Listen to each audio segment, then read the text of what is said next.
Hello. तो आज हम बात करेंगे क्लास 2 में स्ट्रक्चर ऑफ म्यूचुअल फंड्स। तो अभी तक हम जान चुके हैं कि म्यूचुअल फंड्स में इन्वेस्ट क्यों करते हैं। म्यूचुअल फंड में हम इन्वेस्ट इसलिए करते हैं कि कोई और जिसमें हम म्यूचुअल फंड में इन्वेस्ट कर रहे हैं वो कंपनी हमारा पैसा एक ऐसी जगह लगाए जहाँ से हमें अच्छे रिटर्न्स मिले, बस इसीलिए करते हैं। और म्यूचुअल फंड में ही क्यों करते हैं, हम अपना पोर्टफोलियो मैनेज क्यों नहीं करवाते हैं बैंक से, या हम खुद क्यों नहीं कर रहे हैं, ये सारे जवाब हमने क्लास 1 में बात कर लिए। तो अब बात करते हैं स्ट्रक्चर ऑफ म्यूचुअल फंड्स की। मान लो आपको एक प्रॉपर्टी लेनी है, वो प्रॉपर्टी है 1,000 करोड़ रुपए की। अब आपके पास तो 1,000 करोड़ है नहीं, बट आपको पसंद आ गई है। आप आए, जो उसका ओनर है प्रॉपर्टी का, उसके पास आप गए, आपने कहा सर मुझे ये 1,000 करोड़ की प्रॉपर्टी चाहिए। तो उसने बोला ठीक है भाई ले लो।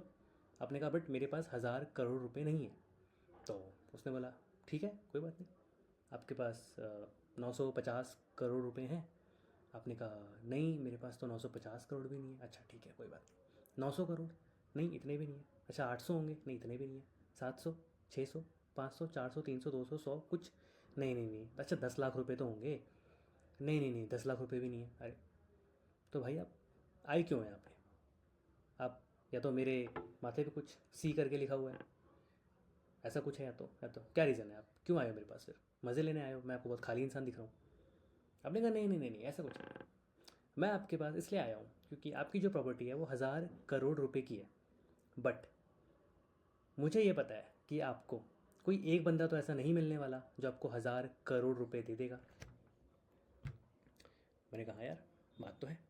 तो जाहिर सी बात है कि आप साझेदारी में ही, म्यूचुअली ही इस प्रॉपर्टी को बेचेंगे। आपको जाहिर सी बात है कि आपको उस एक व्यक्ति की ज़रूरत ही पड़ेगी जो आपको 1,000 रुपये दे। ठीक है। अब आप कह रहे हो सर ये क्या बता रहे हो, मुझे वो समझ नहीं आ रहा। ठीक है, जस्ट ये एग्जाम्पल दिया था एक दिमाग में बात डालने के लिए कि हम बात करने क्या जा रहे हैं। अब इसको म्यूचुअल फंड्स के रिस्पेक्ट से समझेंगे तो और अच्छे से समझ में आएगा। देखो पहले इस कहानी को कंटिन्यू करते हैं। मैंने कहा ठीक है बात आपने बहुत अच्छी बोली है, बहुत बड़े बड़े सपने लेके चल रहे हो, बहुत अच्छे डायलॉग मारा है आपने। कितनी फिल्में देखते हो भाई एक दिन में? ठीक है सारी बात तो हो गई। अब हुआ ये कि आपने कहा, तो अब आपके मन में ये है कि यार ठीक है यार, बट क्या ये बंदा ट्रस्टेबल है? क्या ये बंदा सही है? क्या ऐसा तो नहीं मेरे पैसे इसमें डूब जाएंगे? मैं तो हर महीने यहाँ पे 1,000 रुपये जमा करूँगा, 10 साल तक जमा करूँगा, 15 साल तक जमा करूँगा, 20 साल तक जमा करूँगा, बट कहीं ऐसा तो नहीं मैं जिस रिटर्न की उम्मीद में हूँ वो रिटर्न तो छोड़ो, मेरे सारे पैसे डूब जाएँ क्योंकि बंदा फ्रॉड निकल जाए। ये भी तो सकता है, बंदा फ्रॉड भी तो सकता है। किसी के माथे पे थोड़ी थोड़ी लिखा होता है कि फ्रॉड है कि जेन्युइन है, क्या है नहीं लिखा होता। ओके ठीक है। मैंने आपसे कहा भाई आप मेरे पास आए, आपने कहा सर क्या करें, इन्वेस्ट करें इसमें कि नहीं? मैंने कहा एक मिनट रुक, मैं स्पॉन्सर चेक कर लेता हूँ। मैंने कहा स्पॉन्सर? सर ये स्पॉन्सर क्या होता है? मैंने कहा एक पहले मुझे चेक करने दे। तो मैंने कहा यार जो ये वाली प्रॉपर्टी है ना, प्रॉपर्टी ए, इसका स्पॉन्सर है ये सुब्रतो रॉय जो था, सहारा वाला, वो है। और जो भाई ये प्रॉपर्टी बी है ना, इसका स्पॉन्सर पता है कौन है? टाटा। ने कहा यार टाटा नहीं, प्रॉपर्टी बी में इन्वेस्ट करूँगा क्योंकि यहाँ टाटा है, टाटा का नाम जुड़ा हुआ है, ट्रस्ट गारंटी है। एक तो होता है ट्रस्ट और एक होता है गारंटी। एक तो होता है कि ट्रस्ट, भाई मेरे ट्रस्ट पे यहाँ पे लगा दो पैसा, एक होता है भाई मेरी गारंटी पे लगा दो। दोनों में बहुत ज़मीन आसमान का अंतर है। तो स्पॉन्सर इज़ अ गारंटी। यहाँ पे क्या लिखा है पढ़ो, responsible to float a mutual fund has to put 40% of the network. ठीक है छोड़ो, सिंपल तरीके से समझते हैं।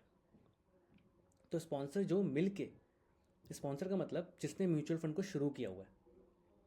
जैसे HDFC म्यूचुअल फंड है, उसका स्पॉन्सर देखोगे ना तो HDFC ही है, HDFC बैंक है।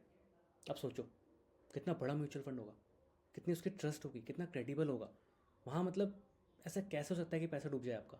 बिकॉज बैंक खड़ा है, HDFC बैंक, जिसको ये माना जाता है टू बिग टू फेल, वो बैंक वहाँ पे खड़ा है। HDFC खड़ा है पीछे उस म्यूचुअल फंड के, उस HDFC म्यूचुअल फंड के जो स्पॉन्सर है वो HDFC बैंक है। तो ठीक है सर ये तो समझ में आ गया। स्पॉन्सर मीन्स गारंटी कि ये शुरू करने वाला है कौन इस म्यूचुअल फंड को, वो अब मान लेते हैं, ठीक है। तो सर इस खाली स्पॉन्सर देखा जाता है और हमें कुछ देखने की नीड नहीं है। मैंने कहा नहीं, देखना है और भी देखना है। स्पॉन्सर तो बहुत बड़ी चीज़ है, अगर वो है तो फिर तो अंदर ज़रूरी नहीं है कि और चीज़ें गड़बड़ हो सकती हैं, क्योंकि sponsor is a very big thing. अगर मैं बोलूँ कि HDFC बैंक इसका स्पॉन्सर है तो जाहिर सी बात है कि अंदर जितनी भी चीज़ें हैं वो सब सिक्योर्ड ही होंगी। बट अब हम समझ लेते हैं कि इन सबके मतलब क्या है, सबके रोल्स क्या है। जैसे ट्रस्टीज़, अब म्यूचुअल फंड तो शुरू हो गया, स्पॉन्सर तो हो गया HDFC बैंक, अब उसके अंदर ट्रस्टीज़ होंगे। ट्रस्टीज़ कौन होते हैं सर?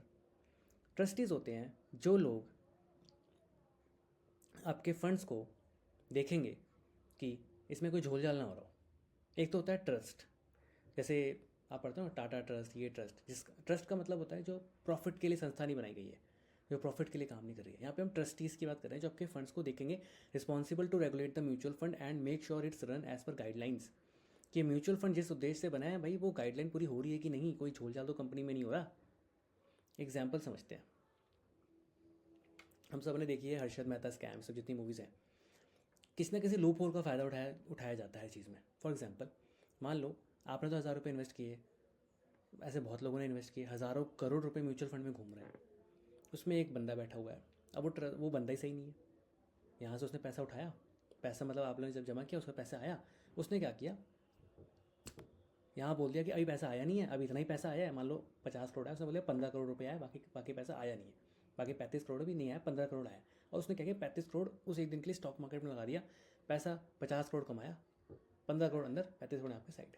भाई लो, आपने कहा सर ये क्या बातें कर रहे हो, ऐसा होता है क्या? मैंने कहा देखी नहीं हर्षद मेहता, ये सब देखी नहीं? जितने भी स्कैम देखते हो, मेरे को एक स्कैम याद आ रहा है, मेरे को नाम याद नहीं है। उसमें क्या था, एक बैंक नोट होता है, ट्रेड करने के लिए उस बैंक नोट की रिक्वायरमेंट होती है। बट उसमें एक सीन ये था कि एक दिन के बाद वो पैसा जमा करना होता है बैंक में। उस एक दिन का फ़ायदा उठा के कितने स्कैम हो जाते थे, एक दिन का, बस जस्ट टाइम डिफरेंस के बीच में, जस्ट टाइम डिफरेंस है, बस एक दिन का गैप है। और भाई ठीक है, यहाँ एक दिन का गैप है, अभी तो एक दिन बाद जमा करना है। इस पैसे को स्टॉक मार्केट में डाला, शेयर मार्केट में डाला, पैसा कमाया एक दिन में और साइड हो गया। अब इसको और अच्छे से समझना है तो मैंने स्टॉक मार्केट की पूरी सीरीज़ बनाई हुई है, प्लेलिस्ट में जाओ, चेक करो, पढ़ो, सुनो, देखो, बहुत कुछ समझ आओगे खेलेबाजी। तो ये ट्रस्टी देखता है कि भाई कोई ऐसा स्कैमर तो नहीं है अंदर, तो जो जिस पर्पज़ के लिए म्यूचुअल फंड बना है, ग्रोथ के लिए, रिटर्न के लिए, उसके लिए, तो ये प्रॉपर वही फॉलो होना चाहिए। इसमें कुछ गलत काम नहीं होना चाहिए, कोई पैसा इधर तो घूमना नहीं चाहिए, झोलझाल नहीं होना चाहिए कोई, ठीक है। फिर कस्टडियन क्या है? मैंने कहा हाँ custodian, good question. Custodian means जैसे आप शेयर जब खरीदते हो तो आपके शेयर डीमैट अकाउंट में दिखते हैं। आप जब बैंक में अकाउंट खुलवाते हो तो आपके जो पैसे हैं वो बैंक के अकाउंट में दिखता है, सेविंग्स अकाउंट में दिखता है। ऐसे ही जब आपने म्यूचुअल फंड में पैसा दिया है, उस म्यूचुअल फंड ने आपका पैसा स्टॉक में लगाया है या डेट में लगाया है या गोल्ड में लगाया है या ETF में लगाया है, जगह जगह पैसा लगाया हुआ है। तो अब क्या होगा, जो पैसा जगह जगह लगा हुआ है, अब वो जो सामान आया, जो शेयर्स आए, जो इक्विटीज़ आई, वो कहाँ रखी जाएंगी, उसको बोलते हैं कस्टडियन। बस एक तिजोरी टाइप की, उस तिजोरी में रखा हुआ है। इसको और सिंपल वे में ऐसे समझो कि आपके पास 100 करोड़ रुपए आया और आपने कहा ठीक है 100 करोड़ का सोना खरीद लेता हूँ। आपने 100 करोड़ का सोना खरीद लिया, आपने कहा मैं इतना सोना रखूँगा कहाँ पे? जहाँ वो रखोगे ना वही जगह, वही वही कस्टडियन है, वही तिजोरी, वही कस्टडियन है। ये चीज़ होती है a company which actually holds a securities. तो HDFC के केस में शायद HDFC बैंक ही है। तो सोचो, आप शेयर लेते हो, डीमैट अकाउंट में जाता है, ऐसे आप म्यूचुअल फंड में इन्वेस्ट करो, जैसे HDFC म्यूचुअल फंड में अगर इन्वेस्ट कर रहे हो, मैं ये नहीं बोला कि उसमें करना है, मैं एक एग्जांपल देकर समझा रहा हूँ, तो बहुत फेमस है म्यूचुअल फंड वो। तो आप वहाँ पे इन्वेस्ट किया, तो अब वो जो स्टॉक्स वगैरह सब लेंगे, ऐसे बहुत सारी म्यूचुअल फंड कंपनी है जिनके जो इन्वेस्टमेंट्स है ना वो बैंकों में रखी जाती है। सोच सकते हो, आप शेयर लेते हो, आपके डीमैट अकाउंट में जाता है, और वो इतनी बड़ी बड़ी इन्वेस्टमेंट होती है वो सीधा बैंक में रखी जाती है, क्योंकि बहुत ही सेफ सिस्टम है इसी वजह से। अब सर ये AMC क्या होता है? मैंने कहा यही तो किंग पिन है, एसेट मैनेजमेंट कंपनी। अब ये एसेट मैनेजमेंट कंपनी एक ग्रुप ऑफ पीपल हो सकता है या सिंगल पीपल, एक सिंगल आदमी हो सकता है। यही मेन बंदा है जो आपके पैसों को डिसीजन लेगा कि इस पैसे को कितना हिस्सा गोल्ड में लगाना है, कितना हिस्सा स्टॉक में लगाना है, कितना हिस्सा डेट में लगाना है, इतना परसेंट क्या करना है, इतना परसेंट किस में डालना है, वो करके। ये वो बंदा है, ये AMC, ये asset management, the company which actually takes buy and selling decision, appoints fund manager. ठीक है, यही होता है, इसी को फंड मैनेजर बोल सकते हो आप। यही होता है जो आपके पैसे का करता धरता है, जो आपका पैसे का भाग्य विधाता है, जो आपका भाग्य विधाता है, जो आपको रिटर्न्स ला के देगा। अब सर ये RTA क्या है, जो यहाँ पे लिखा हुआ है RTA, an agency which does all clerical work like processing of application etcetera. RTA क्या होता है? RTA आपका सारा क्लरिकल वर्क की जितनी भी चीज़ें आ रही हैं, मान लो कि आपने, आप हर महीने 1000 रुपये दे रहे हो, कल को आप इसको जाके बोल सकते हो कि मैं 1000 रुपये दे रहा हूँ, मुझे लगता है कि मेरा पैसा यहाँ पे सही जगह लगा नहीं है, या मेरे पैसा सही से यूज़ नहीं हो रहा है, सही से इन्वेस्ट नहीं हो रहा है, आप यहाँ पे जाके बोल सकते हो। ये बेसिकली आपके बिहाफ पे खड़ा है, ये आपके पैसों को अपना पैसा मानता है कि भाई मैंने पैसा लगाया हुआ है। ये पूरा ध्यान रखेगा कि आपका पैसा कहीं इधर उधर घूमना नहीं चाहिए, आपका पैसा जहाँ लगना चाहिए वहीं लगना चाहिए, और आपके सारी चीज़ों के डॉक्यूमेंट्स, एप्लीकेशन सब इसके पास स्टोर होती हैं। ठीक है, अब आते हैं ऑडिटर पे। अब एक चीज़ और होती है ऑडिटर। ऑडिटर जैसे कि मान लो आप सामान, आपके पापा ने आपको 1000 रुपये दिए और बोला बेटा बेटा ये सामान ले आओ।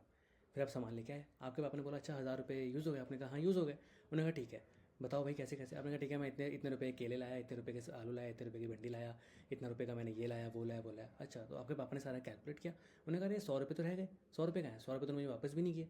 आपने बोला अच्छा हाँ 100 रुपये का तो मैंने ये खा लिया था।